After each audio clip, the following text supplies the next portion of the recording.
Hey guys, welcome to another one of my live streams.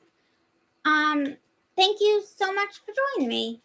Let's see, hold on, let me get this camera right. Sorry, this is an issue I'm having with my wheelchair that the feet won't go down all the way.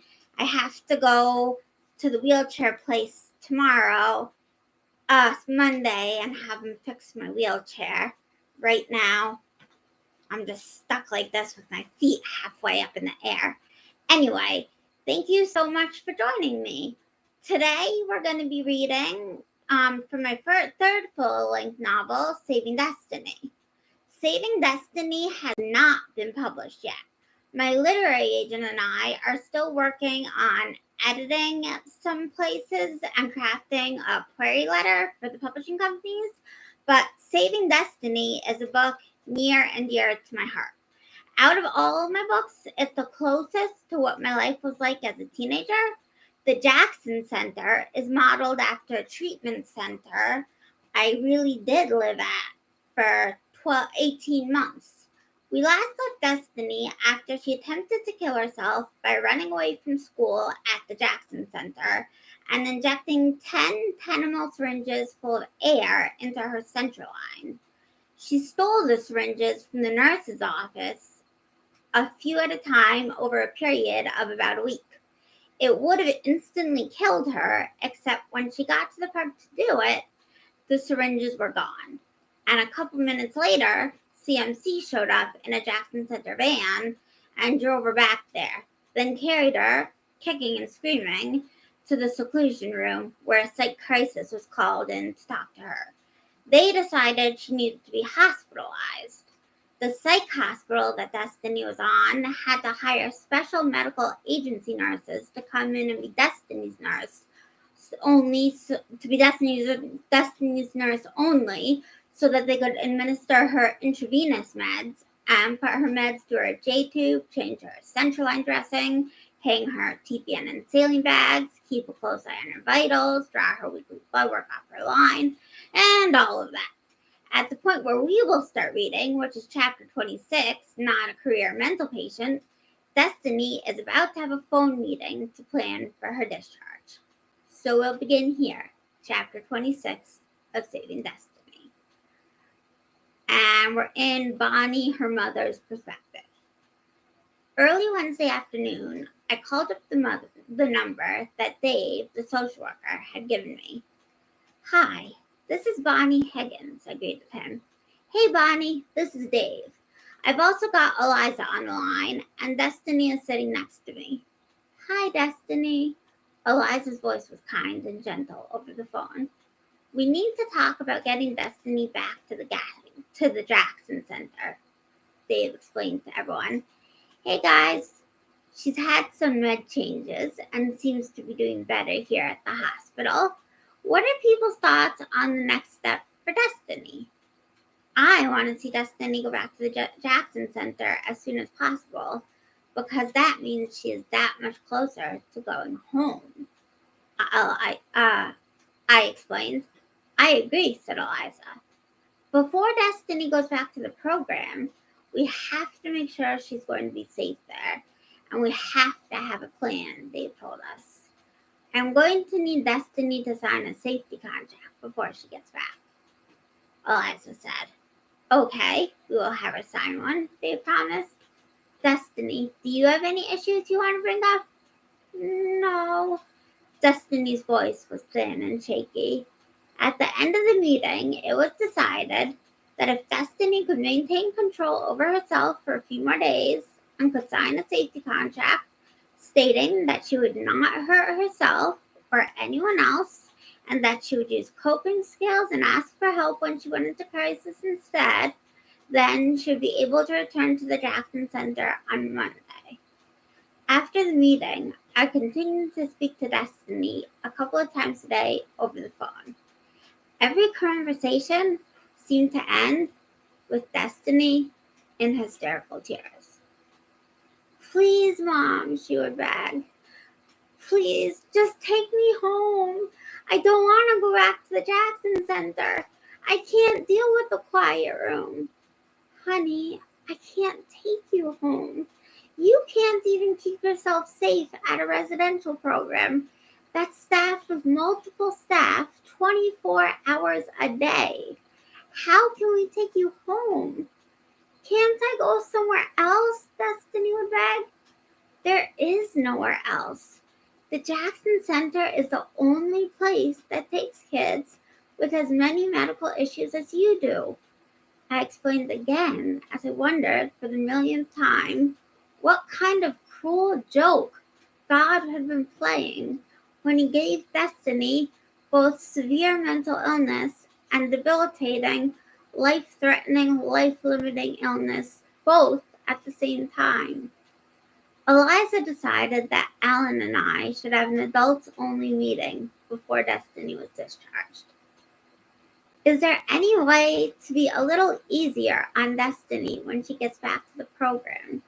I asked Eliza over the phone with it on speaker so Alan could hear it too. We need to be consistent with the rules.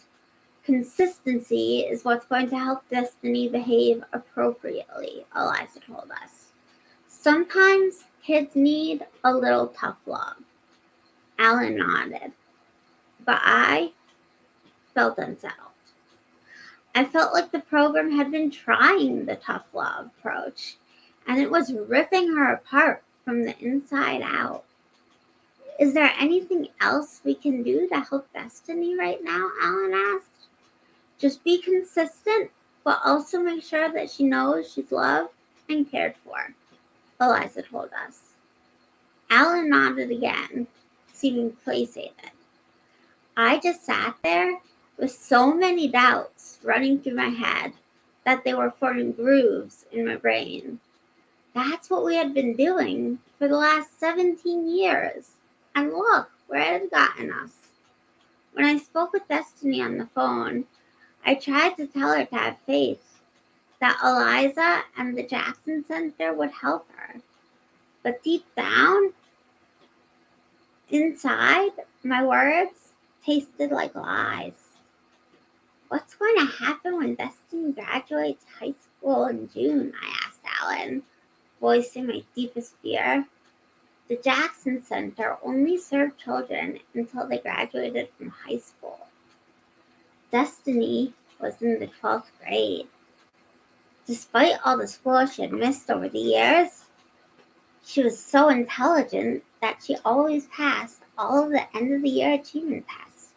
She'd been scoring at college level aptitudes since 6th grade, which meant that she always got pushed ahead to the next grade. It was hard to imagine that my 4'10", 66-pound daughter, who always carried a stuffed lamb around the house and hospital and wore children's-size 13 unicorn light-up sneakers and My Little Pony t-shirts from the preschool section of the store that was developmentally and physically 8 years old, was going to graduate high school. But whether or not we're prepared for it, her graduation was coming around the corner. We'll definitely have to start talking to Eliza about that, Alan agreed. I could tell by his expression that although he was trying to be strong, he was just as scared as I was inside. On Thursday night, I called Destiny. As usual, she begged me to take her home, bringing up the consequence time she had to serve. And as usual, I reminded her that we had no other options. If you can just work off your consequence time and get back on level 2, you'll be a lot better off. Things weren't so bad when you were on level 2, I reminded her. Yeah, Destiny agreed, but I could tell from the way she sighed that she wasn't sure if she would ever get back on level 2.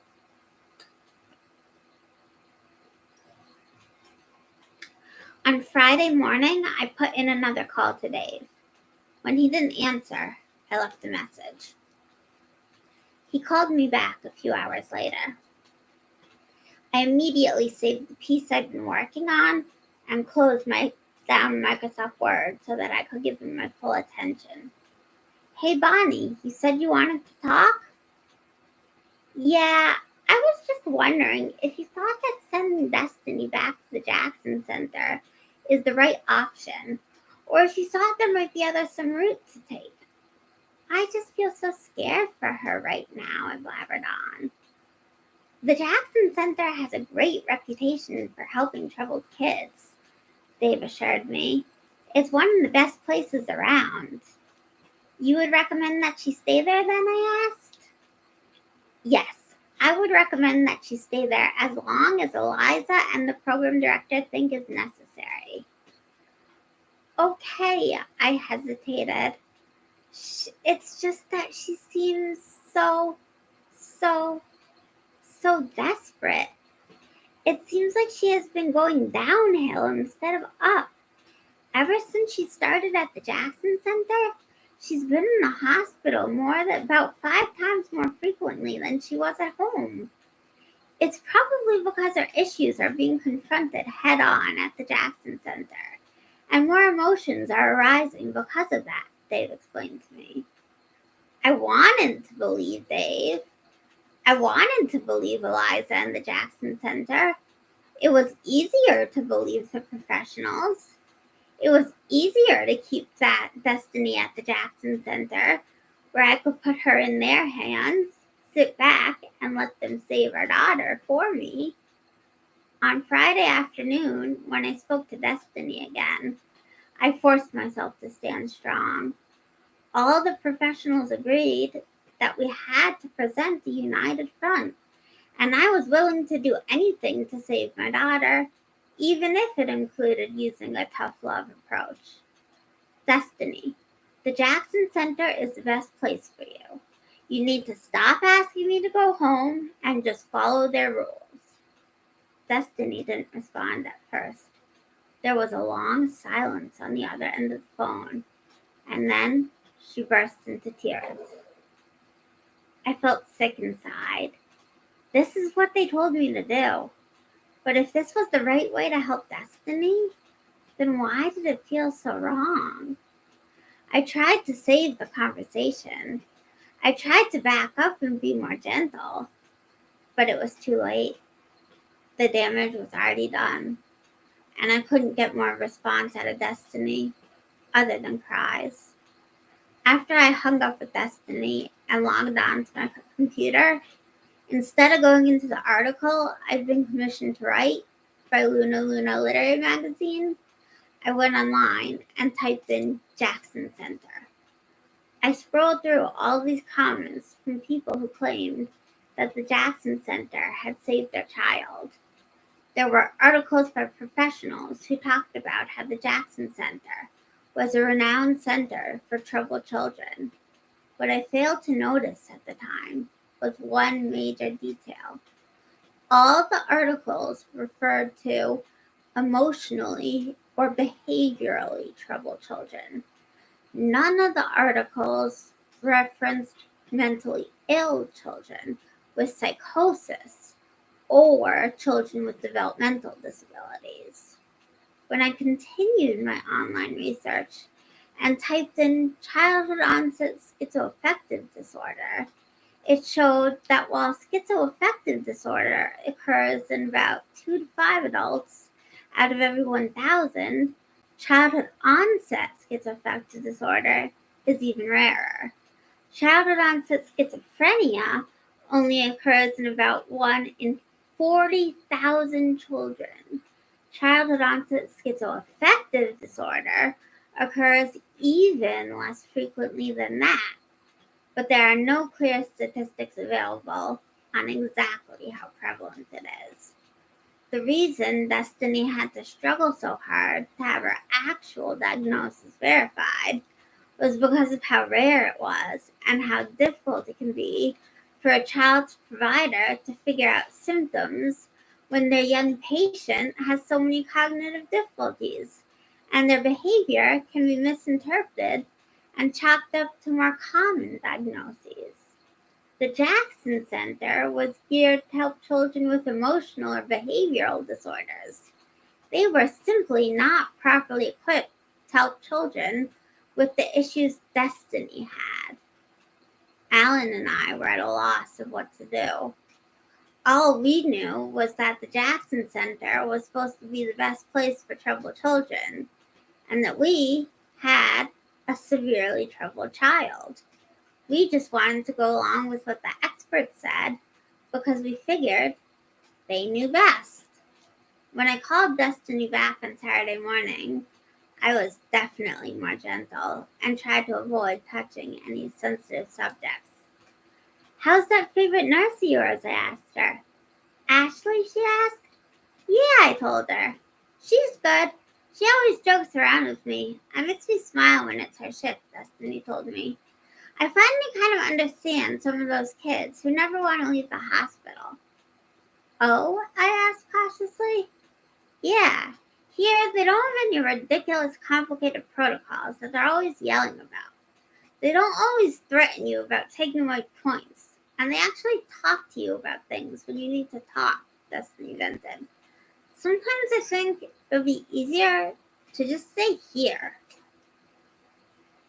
"Oh, but honey, the Jackson Center is a step closer to home. The hospital is a step closer to being a career mental patient." As soon as my last sentence was out, I wanted to take it back. "A career mental patient, Mom? Is that what you think I am?" Destiny's voice grew hard and angry.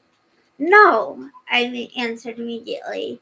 "That's just what I don't want you to become. I want you to stay at the Jackson Center so you can get better and recover and live a normal life. My worst fear is that you won't get better, and that's all I was saying." "Right," Destiny sighed, but her voice still sounded hurt. "You have so much going for you, Destiny," I assured her. "You're kind, smart, creative, and determined. But you need to go back to the Jackson Center to work on your recovery." "I don't think they can help me there, Mom," Destiny whispered in a quiet voice. "They've helped tons of kids. They'll help you through this, sweetie," I told her, and tried to ignore the little part of me that wasn't sure she believed her own words. I called Dave one more time. Once again, he assured me that sending Destiny back to the Jackson Center was the right choice. But every time I tried to swallow the choice, it came back up, like a bad taco, and no Tums to settle it down. "She'll get through this. She's strong, and I'm going to help her through," Eliza assured me when I called her multiple times as well. I wanted to trust Eliza with her gentle smile and her wise tone. She was supposed to be well known in the field of child psychology. When we had first met her, I had trusted her completely. But with Destiny's worsening condition, I did have to admit that doubts were starting to worm their way into my head and my heart. The morning that Destiny was scheduled to be discharged, I called up the nurse's station to talk to her. "Hey, Destiny, are you all ready to go?" I asked. "Yeah," Destiny answered hesitantly. "Are you going to be okay back there?" I questioned carefully. "Meaning, are you going to climb on any roofs, run away from the program to inject air into your line, or swallow any cleaning solution, or anything else of the sort?"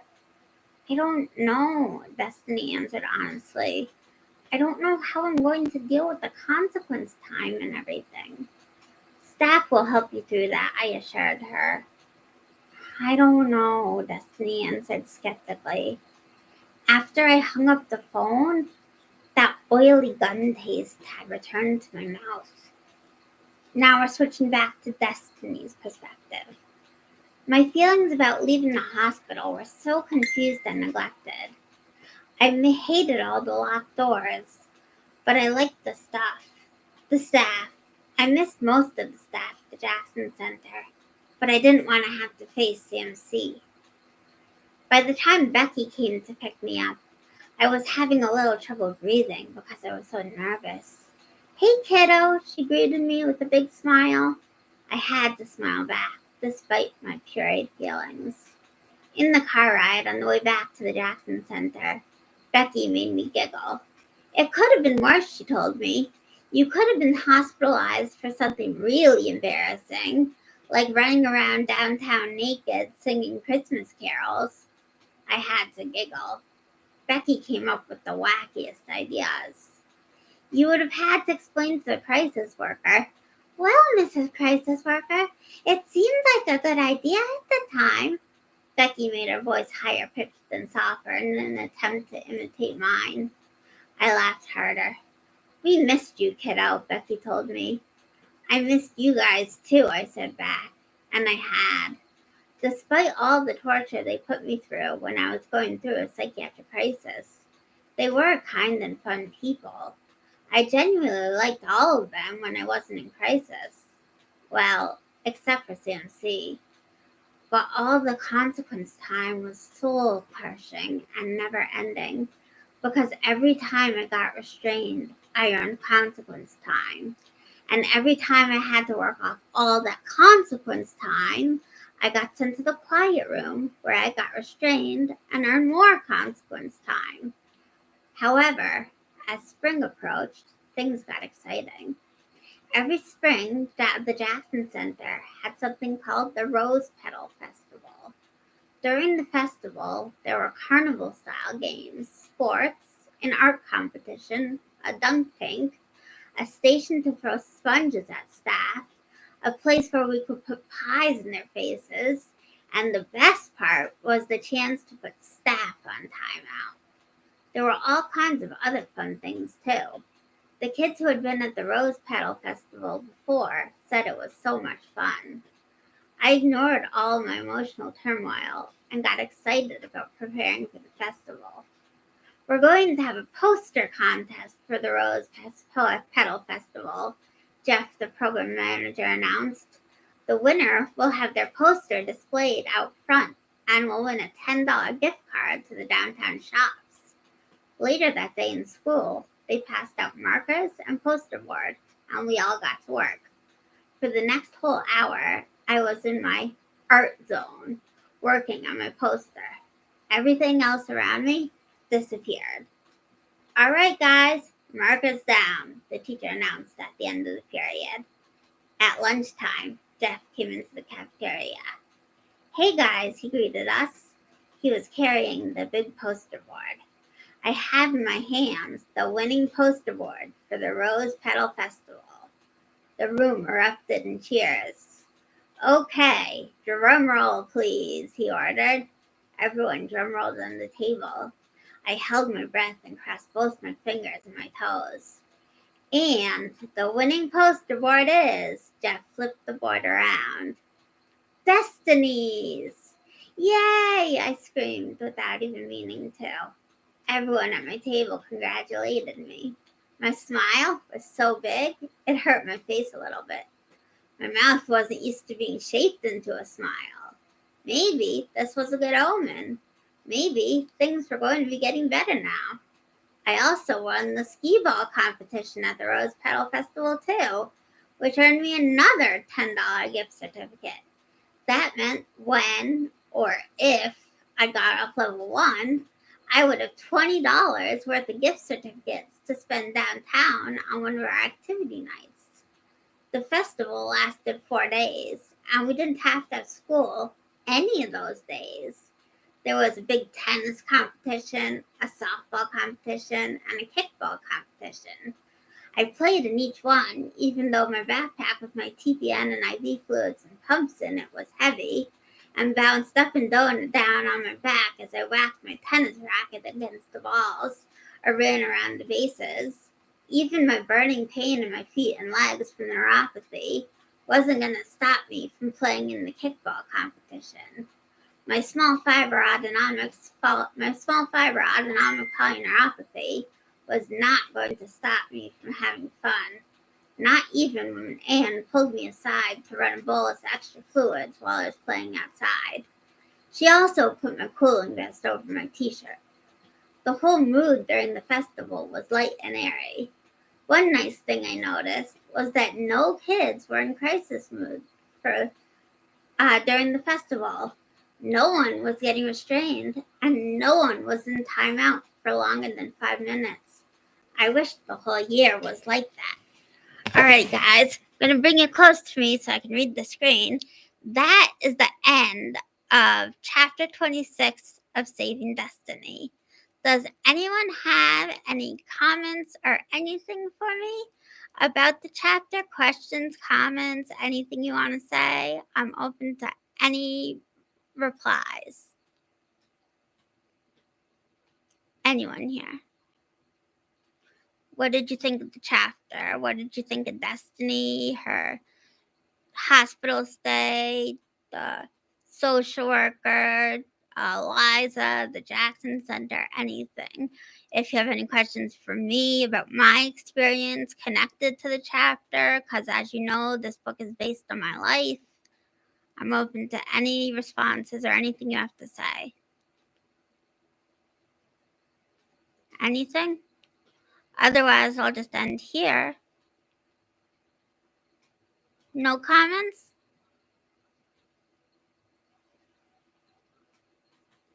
Yeah, she does. She always finds things that can make her happy. That's the thing about Destiny and the thing about myself.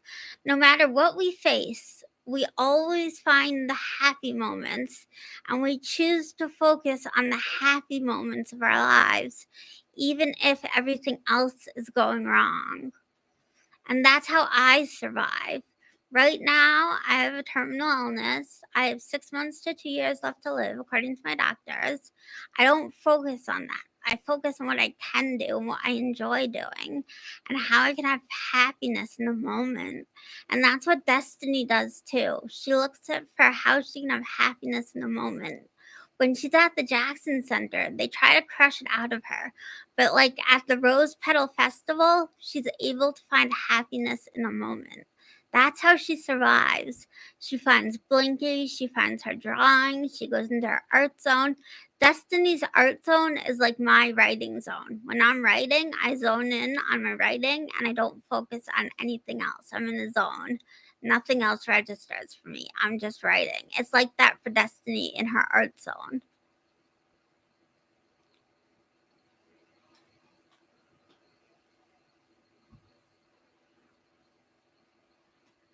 All right, well, I guess I'll end here. Thank you so much for coming, guys. Love y'all. Next time I'll be reading from Was I Ever Normal? Look forward to seeing you guys there. Uh, as always, take care. Happy reading. Thank you, Dave. I put below, if you want to buy chapters of Saving Destiny and read chapters of it, you can go to my website, www.chronicallyalive.org, and buy chapters. Um, I've gone back and edited some of the chapters, so what I've read on here is not the same as the chapters on chronicallyalive.org. Those chapters have been edited and redone, and they're different than what I've read on YouTube. So if you're interested, you can check out that link below where I commented and go to that website and buy some chapters and read them, and you'll see that they're different than the chapters I have on here. When I finish reading the whole book on here, I will probably go back and reread the chapters that I edited for people that have trouble reading with vision issues or just mentally have trouble reading due to like ADHD or whatever, learning disabilities, whatever the reason. I'll probably go back and read those over and do new live streams of those too. But in the moment, if you'd like, you can buy the chapters from chronicallyalive.org. Plus, I would just love to get feedback on them and have ratings on my site improve. All right, guys. Love you. Bye.